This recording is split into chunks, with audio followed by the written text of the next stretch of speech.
Alright, so welcome back to the channel. This is going to be the second video on the Mahindra XUV400 EV, and this one's going to be based on the two displays and all the information that they jam pack on this.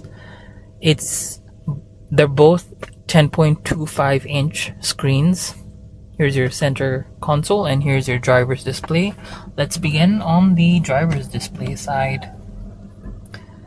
The car does not have Apple CarPlay or Android Auto, but I talked to the dealers here and they did say they are in the process of installing it and have already gotten their license and everything, so it's probably going to be an over-air or dealership software update at some point. On the left hand side are your media controls, and then on the right hand side here are what you use to toggle through the menu settings. So you have battery info, drive info, vehicle info, navigation, and settings. Again, push to select.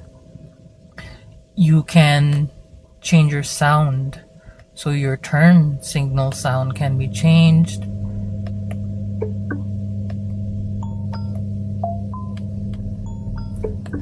I'm going to stick to something else. And then you have your notification sounds, and then your turn signal volumes can be changed. So whether you want a loud one or a soft one, your notification sounds, your notification volumes also can be changed. Moving back, you have your clock type, whether you want a analog or a digital sort of clock. Let's try analog for a change. Then you have a factory reset, which you do not want to do. This is your menu changing buttons here. You have your alert history, you have your battery info.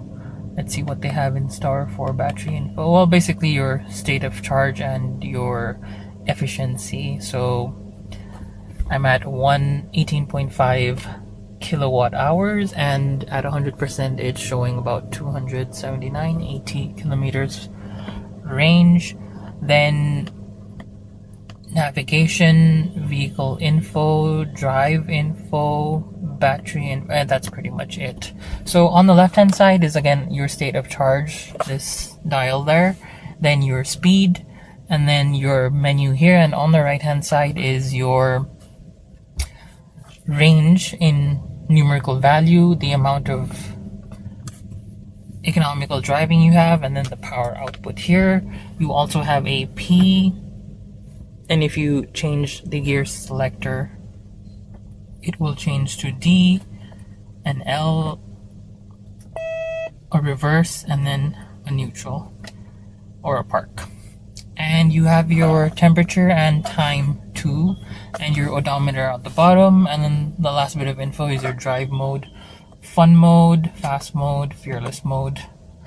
Then coming on to the center console is where most of it's at in this car. You have your clock on the left, your brightness can be adjusted, power sleep, and then home layout can be adjusted. You have your radio quick setting and a drive statistics here.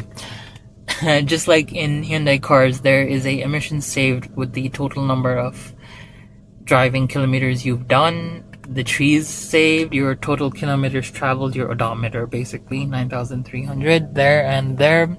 And then energy consumption is in watt-hour kilometer, and then your accessory electricity consumption is also there.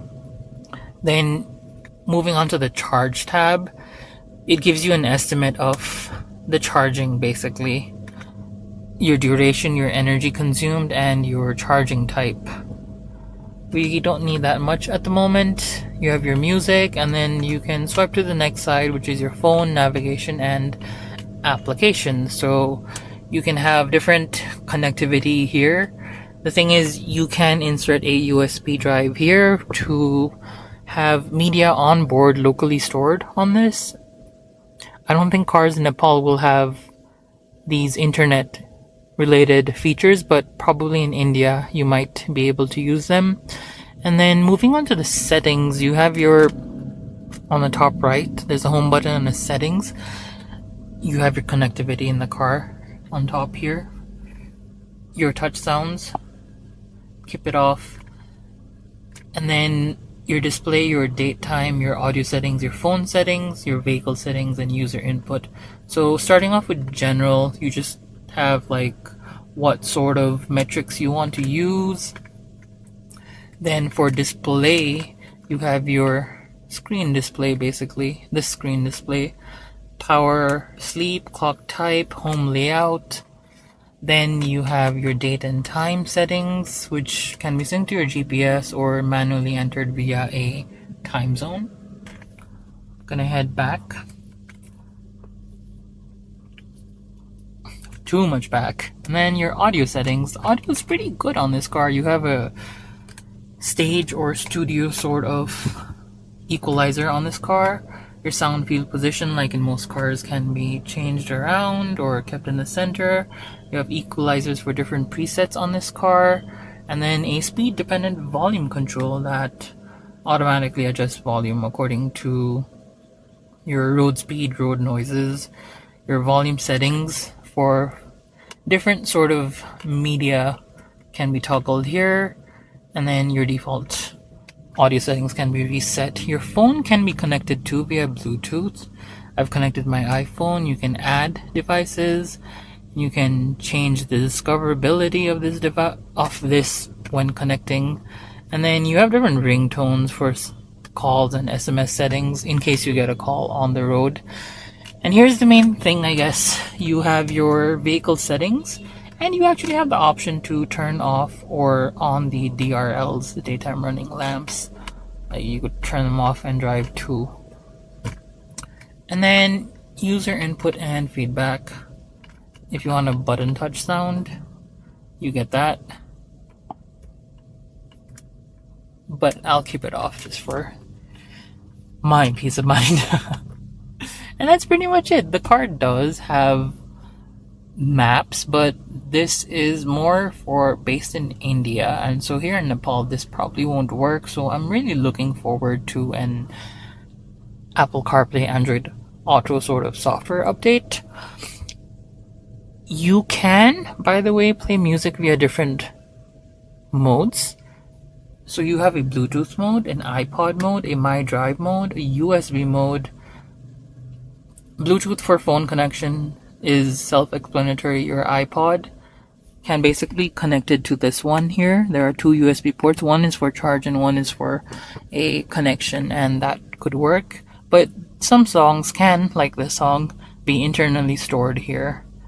And yeah, that's pretty much a rundown of your infotainment and your driver's display. You have most of the buttons here for your HVAC, AC, heater controls, along with some intuitive buttons like driver mode and passenger airbag and rear defrosting, basically. And the rest of the driver's display controls are moved around from here. Anyway, let me know if you have any questions or comments about the infotainment on this vehicle, and I'll see you on the next one.